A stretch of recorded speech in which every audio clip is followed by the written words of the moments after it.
You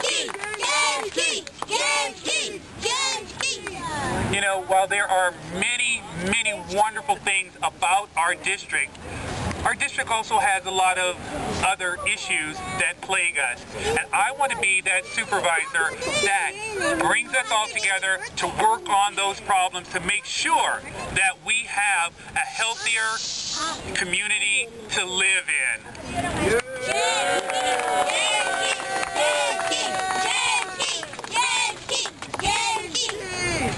You know, my advocacy over the years, and especially this year in 2009, led to over $14 million to be brought back into the Department of Health, San Francisco Mental Health, and also the Office of Labor Standards. And that was direct advocacy by me in this building with the supervisors that helps bring that money back into the community. And you know what? It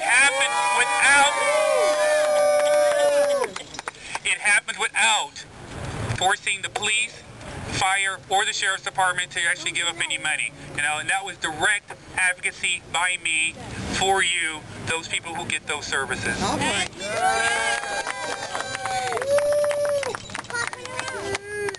And as your supervisor, I want to let you know that public health, public safety, housing, senior issues, kids are going to be my top priority.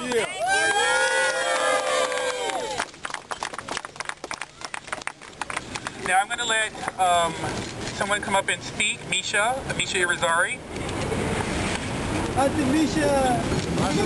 Hey, I'm Misha Irizarry. I'm the Director of Education at Incarceration in San Francisco.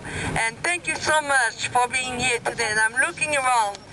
What a beautiful rainbow of people who care about the community beyond words, beyond promises, who want to see results. James has been a tireless activist in our communities way before we thought of him as a supervisor, way before political ascension for some. He is the secretary of the City and County Board of Mental Health, the coordinator of the Senior Action Network. He is also on the executive board of Forward, on which I serve as well, for services for families of parolees. He has been fighting hard and long against the closure of St. Luke. Thanks to James and other progressives, we won against the closure of the Southeast Geriatric Psychiatric Center in the Excelsior last week.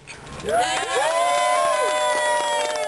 border is happening for people who are, I'm not going to say mentally ill, we all have something hurting us and ailing us, I'm going to say, for the mentally differently able, for the homeless, for our youngins, for our OGs. Okay? Keys has been all over the place. Keys is the key to true equality and quality of life for you, for all of you all here in the Tenderloin in San Francisco. I am proud to count within the supporters of James Keys, and thank you so much for being here today.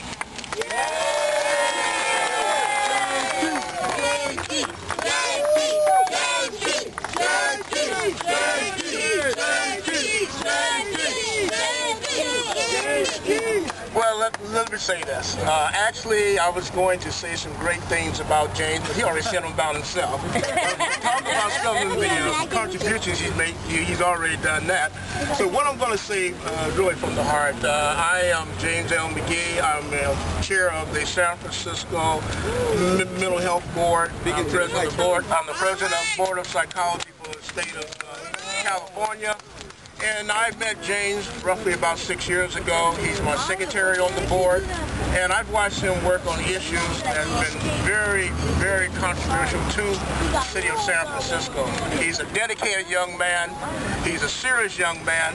And as we work through issues on the board for the mental health for the city of San Francisco, I've watched James, and I can say this in true reality, I've watched James grow. I've watched him become a very serious person in taking on issues that a lot of other people tend not to do. I'm here to lend my support for James. I'm here to support him 100%, and we're going to make this thing happen. We're going to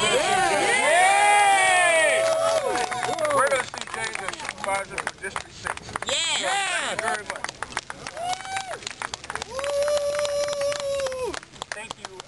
Thank you very much, James, and thank you very much, Misha.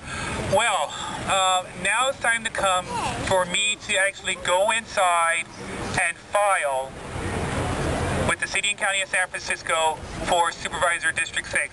Yeah. Okay, James, you're off. You're off. Go get him!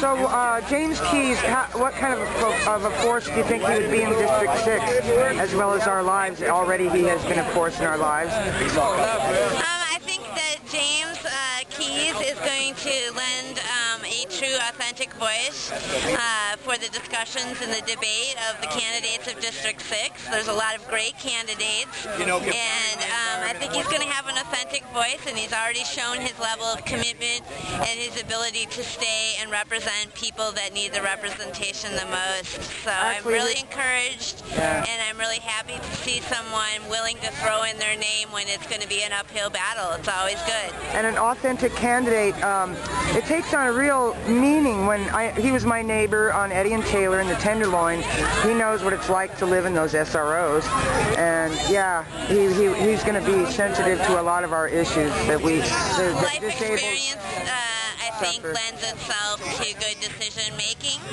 and I think that we don't have to fear any horse trading in City Hall with James, because, you know, he's formed by the people.